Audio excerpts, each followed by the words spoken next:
You're listening to Community Corner on KCR, and tonight we're joined by Ray, Simon, Graham, who are 3 members out of the team of 4 of Team Can Van. Welcome on to KCR, guys.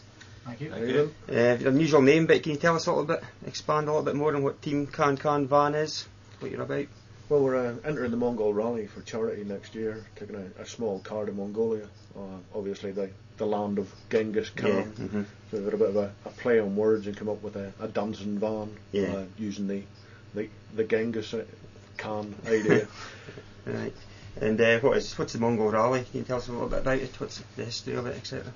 Well, 7 years ago, 8 years ago, because it started again this year, a group of enthusiasts decided to change the world one adventure at a time, whilst raising money for charity. So they set off to go to Mongolia, raising money for charities in Mongolia and in the UK, taking little inappropriate cars that makes the journey really difficult. A third of the distance around the world, about 11,000 miles in your granny's shopping vehicle. So I think up until the start of this year they'd raised about £1.5 million, and this year they're on round about 480,000. Roughly, yeah. So it's basically seems like a good idea. Yeah. Yeah. So when is it you're going to be entering the rally? Well, it starts mid-July next year and takes approximately 3 to 5 weeks, depending on how you get on and which route you take. Yeah. Is there special rules? The only real rule is, well, not so much rule, but the only real goal is to get there by hook, crook and whatever, really. There's no support, so if we break down, we're fixing the car ourselves. Yeah. If we break down, well, we'll leave a man behind if need be. But no, it's just get there whatever means you can through whichever countries you can. Yeah. And how many countries are you planning travelling through? At the moment, roughly 16, but the route's very... 16? Yeah, 16. It's very, very fluid at the minute because obviously depending on visas and entry requirements to different countries outside the European Union, it'll sort of dictate more closer to the time with the what's going on in the world. Is it easier to get visas for certain countries because of what the event you're entered? You know, do they understand? It makes absolutely no difference. They're not interested if you're if you're not someone they want in their country. You don't get into their country essentially. Yeah. Is there any countries you're looking forward to specifically?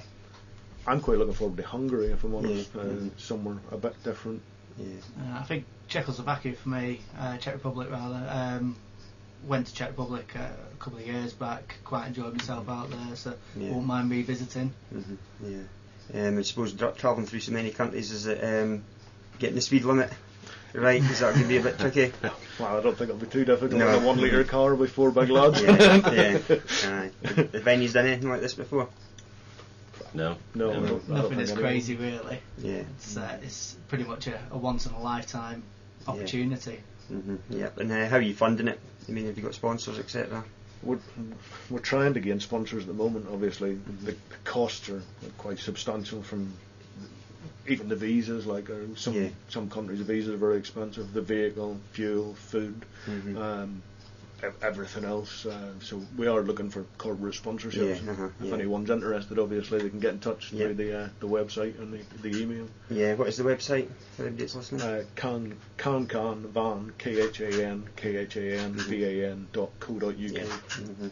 And you've got t-shirts as well. You're selling t-shirts to help funds. We are selling t-shirts. That's went live literally just before we come on the show. Right. And we've got a batch of them with us here at the radio station. If anyone's interested, pop down after the show, and we'll be about for about half an hour, 10 hours. For the first lot of them. Very reasonably priced at £10 each. £10 look quite smart. Excellent, thank you. And you're having a raffle as well later in the year to help boost. Well, the raffle's strictly for charity. The details of the charities are on our website again, and we've had quite a few prizes from mostly places in Lossiemouth. One in Lossiemouth, mostly in Elgin. The 1629 have very kindly agreed to a Sunday lunch voucher in Lossiemouth. Johnson's have given us a very, very nice cashmere rug that my wife would really like to win. Unfortunately, she's not eligible. Farm Foods have vouchers, Glenmorangie Whisky, they have hairdo stuff from Ultimate Hair and Beauty in Elgin.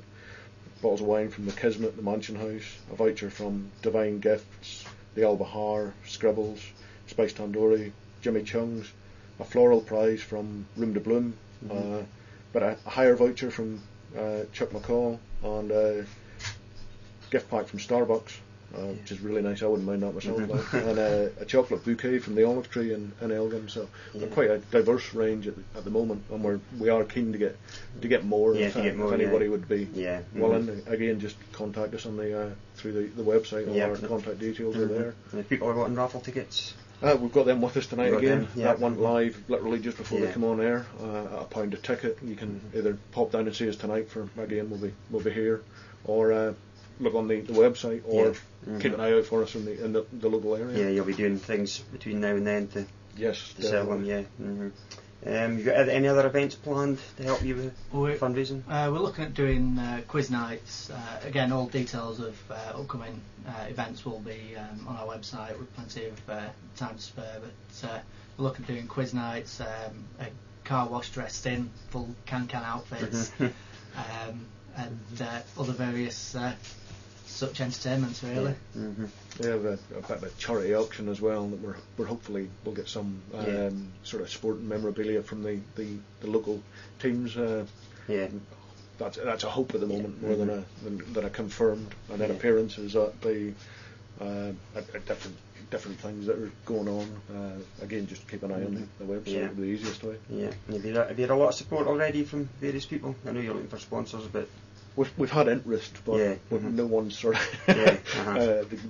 We understand at the moment the current sort of financial climate's not ideal, but we think ourselves it's a very worthwhile thing, and we're really looking forward to it. So, as Simon was saying, it's a once in a lifetime. Like how many people jump in a car on a Saturday afternoon and 5 weeks later arrive literally on the other side of the world. So. Yeah. So when you haven't purchased the vehicle yet, but you're going to do it in? No, there's every year there's very strict rules on what the vehicle is, because the vehicle is donated to the Mongolian people, and it's auctioned, and then charities can apply for a portion of this money. Right. But they don't want any vehicles, obviously, and they have to be suitable for what they're looking for. Ambulances, fire engines go as well, if they're police cars, and then the little cars as well. So, hopefully that'll come out the end of this month. The last thing they want really is 100 Nissan Micras turning up on the doorstep. Have you been in contact with any other teams that you're aware of doing it? The only team that we're aware of at the moment is actually a Dutch team, which is posing a few problems with my lack of Dutch, and I think everyone else on our team's lack of Dutch. We're not the most European of teams. We're very much the traditional British. We speak English type affair. I think as the second round of entries open up on the 25th of this month, as more teams start getting involved. That'll open it up, because I know a lot of the first 75 teams that got issued out. There was quite a few European and Australian teams managed to bag the spots. So here's hoping a few more the homegrown lads will get the team slots. Yeah. Is there anybody else from Scotland that you're aware of yet? We're not. Last year there was a few from Scotland, but we're not aware. Obviously, it could well be, but we haven't heard from anyone as yet. And how easy was it to enter the rally as such? It was a bit of a lottery. It's trickle fed to try and promote the event, and the first 50 places were due to go on the 1st of August, and we were very fortunate that I hit the button exactly at the right moment, and I think it was 64 seconds, Simon was saying earlier. Later they closed it and it sold 75 of those 50 places. How that works is slightly beyond me. It's a huge boost to gain one of the very coveted first positions. Yeah, so there's you don't have to have any prior experience to enter it. It's just anyone could have been the person to hit that button. Yep.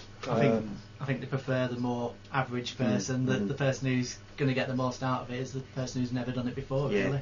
Yeah. And do you keep in touch with the organisers as you're progressing through they feed us information up to the start, but once you start, there's a UK launch which is on the 14th of July.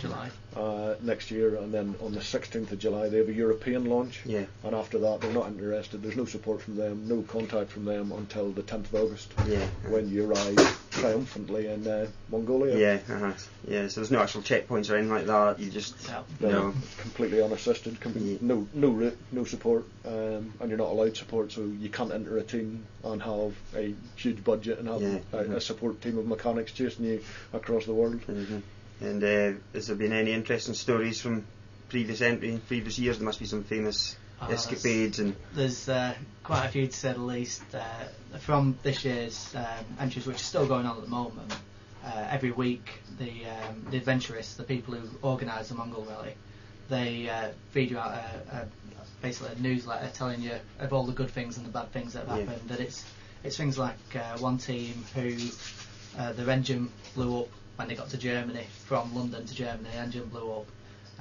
They had to get that rebuilt, and then not long after, the brakes gave in, so they drove 80 kilometres with no brakes. And then they got them fixed. The next thing to happen was the exhaust fell off, so they got that fixed. And then as they got closer to Mongolia, they had to cross a river. Realised they didn't have a towing eye on the car, so they got towed off the what was described as a size of a finger piece of metal on the back of the car, which snapped as they got halfway across the river.